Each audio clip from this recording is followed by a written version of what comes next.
ये जरासंध कौन था? जरा नाम की एक राक्षसी थी जो मांस खाती थी। सुबह होते ही मांस की तलाश में निकल पड़ती। छोटे मोटे जीव जंतु मिलते तो खा लेती, छोटे मोटे जीव जंतु मिलते तो खा लेती। एक दिन मांस की तलाश में भटक रही थी। एक कपड़े में बहुत सारा खून लगा देखा। उस कपड़े को खोला तो एक आधा बालक जिसका सारा शरीर आधा है।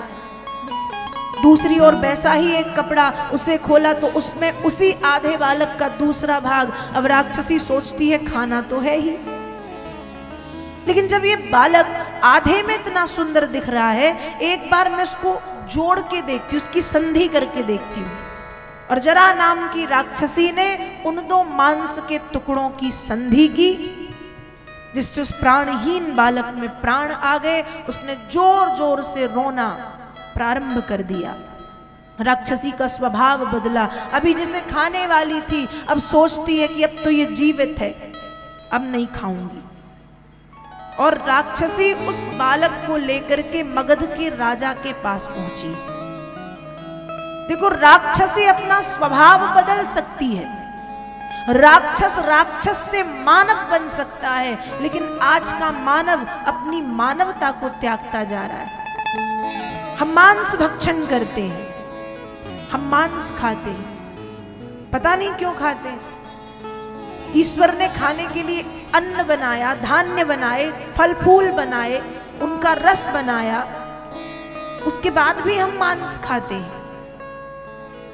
कैसे खाते हैं मुझे तो समझ में नहीं आता कि कैसे एक निरपराध, एक निर्दोष जानवर को काट के सिर्फ अपनी जीव के स्वाद के लिए हम खा जाते हैं। कैसे खा सकते हैं? कहीं मैंने एक बात पढ़ी थी कि छोड़ देते हैं हम वो थाली, छोड़ देते हैं हम वो थाली जिसमें एक बाल हो। हमें जब कोई थाली लगा के भोजन की परोसता है और मान लो हमारे खाते समय उसमें एक बाल आ जाए तो हम खाना छोड़ देते हैं। छोड़ते हैं ना? नहीं खाते कि बाल आ गया। किसका बाल है? माँ का, पत्नी का, बहन का या बेटी का। फिर भी इतनी घिन की छोड़ देते हैं हम वो थाली जिसमें एक बाल हो। तो फिर क्यों खाते हो अंडा जिसमें एक माँ का लाल होता है, एक जीव पलता है उस अंडे में, उसको हम खाते हैं अपनी जीभ के स्वाद के लिए। अंडा खाते हैं, मुर्गी खाते हैं, बकरा खाते हैं और पता नहीं क्या क्या खाते हैं।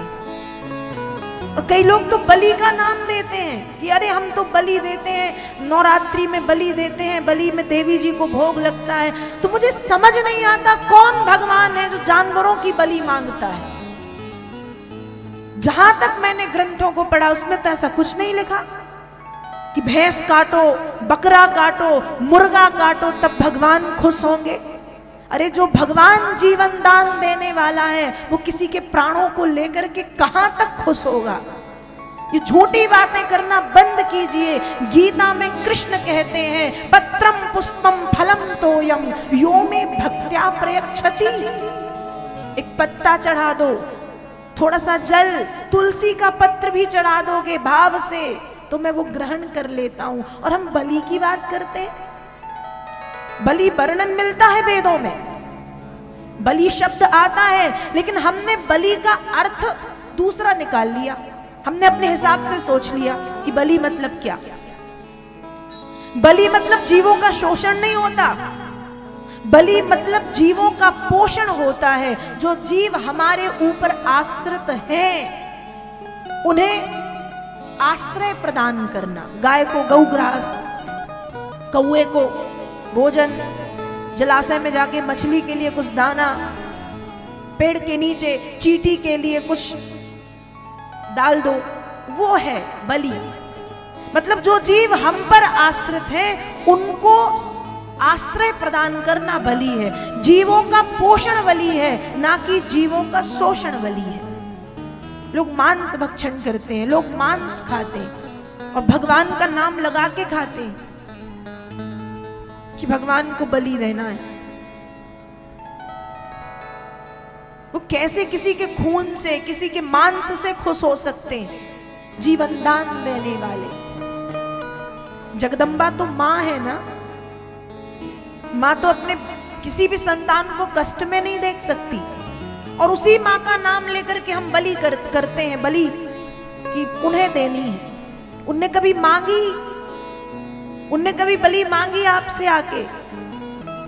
और यदि इतना बलि देने का शौक है तो मुर्गा, बकरा, भैंस, गाय ये सब काटने की जगह अपना हाथ काट के चढ़ा दिया करे ना बलि में, तो ज्यादा खुश हो जाएंगी। अपने गले को काट के चढ़ा दो तो और ज्यादा खुश हो जाएंगी। मैं सिर्फ इतना जानती हूं कि भगवान भाव के भूखे हैं, आपकी बलि के, रक्त के, मांस के नहीं। और ध्यान रखिएगा, जैसा खाएंगे अन्न वैसा होगा मन।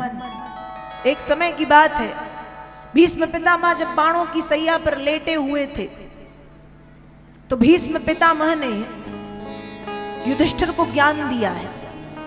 वहीं द्रौपदी खड़ी थी, तो द्रौपदी खड़ी खड़ी हंस रही थी जोर जोर से। भीष्म पितामह कहते हैं कि बेटी, मैं इतने कष्ट में हूं और इतने कष्ट में मुझे देख के तुम हंस रही हो। तब द्रौपदी उत्तर देती है कि पितामह, जब भरी सभा में मुझे निर्वस्त्र किया जा रहा था, तब ये ज्ञान कहां था जो आज निकल रहा है। तब भीष्म पितामह उत्तर देते हैं कि द्रौपदी, उस समय में दुर्योधन का दूषित अन्न खा रहा था, और उस दूषित अन्न के कारण मेरी बुद्धि भी दूषित हो गई थी, इसलिए मैं चाह कर भी कुछ बोल ना पाया।